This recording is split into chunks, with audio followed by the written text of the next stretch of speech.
Chers compatriotes, la Guinée, à l'instar des autres pays du monde, célèbre la Journée mondiale de la population 2024. Cet événement, qui est célébré par les Nations Unies le 11 juillet tous les ans, est une tradition marquant la commémoration de la naissance du 5 milliardième individu sur la planète en 1987.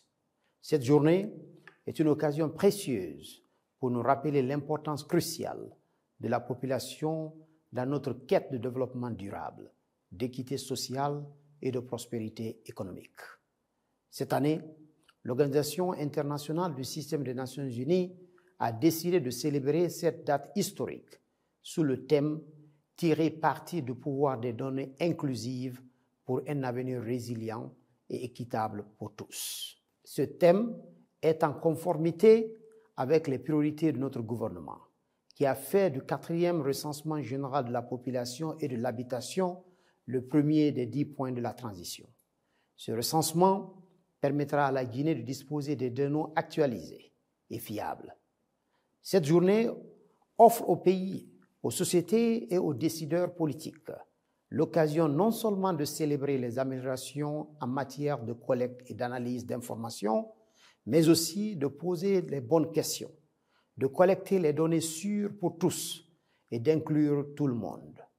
Je voudrais tout d'abord féliciter l'UNFPA en Guinée pour avoir mis en lumière les énormes progrès réalisés en matière de santé sexuelle et reproductive au cours des 30 dernières années dans son rapport sur l'état de la population mondiale 2024 intitulé « Destin entremêlé, lueur d'espoir, mettre fin aux inégalités dans la santé et les droits sexuels et reproductifs ». Toutefois, ce rapport souligne l'exclusion des communautés les plus marginalisées du progrès économique et social.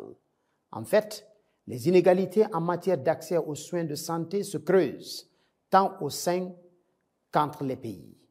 Dans un monde en proie aux fluctuations démographiques rapides, y compris un vieillissement rapide par endroits, et des changements climatiques, des conflits et des crises partout par ailleurs, des données démographiques fiables sont d'une importance vitale.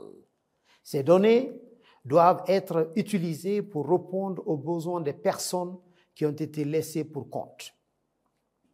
Lors de la conférence internationale sur la population et le développement en 1994, les dirigeants du monde ont réclamé des données fiables, actuelles et culturellement pertinentes, ventilées par sexe, origine ethnique et autres facteurs. Nous n'avons pas encore répondu à ces appels à l'action. Le thème de cette journée mondiale de la population est particulièrement pertinent à une époque où les données jouent un rôle central dans la prise de décision et la planification stratégique. Les données inclusives sont essentielles pour comprendre les besoins de notre population, mesurer les progrès et ajuster nos politiques pour mieux servir chaque citoyen. Mesdames et messieurs, chers compatriotes, des lacunes importantes persistent en matière de disponibilité de données de qualité accessibles et utilisables par tous. Moins de 3 États membres de l'ONU sur 10 disposent des données nécessaires pour suivre les progrès des objectifs de développement durable pour au moins la moitié des indicateurs des objectifs de développement durable ODD. L'ODD 5, égalité des sexes, et l'ODD 13, climat, restent 2 des objectifs de développement mondiaux pour lesquels les données sont pratiquement indisponibles. En Guinée, notre cher pays, des progrès significatifs ont été réalisés dans la prise en compte des questions de population dans les approches de développement.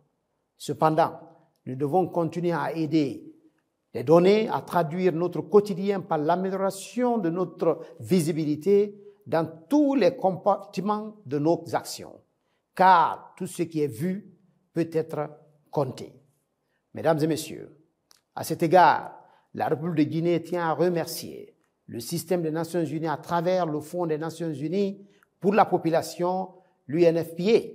Dans le cadre de son 9e programme de coopération, l'UNFPA a travaillé en étroite collaboration avec les États membres dans leur processus d'engagement dans le but de mettre en évidence les succès, les difficultés, les défis et les tendances communes en matière de population et de développement. En tout état de cause, nous n'arriverons pas à assurer un développement inclusif et durable si nous n'investissons pas dans la promotion de la dignité humaine, du genre et de l'équité.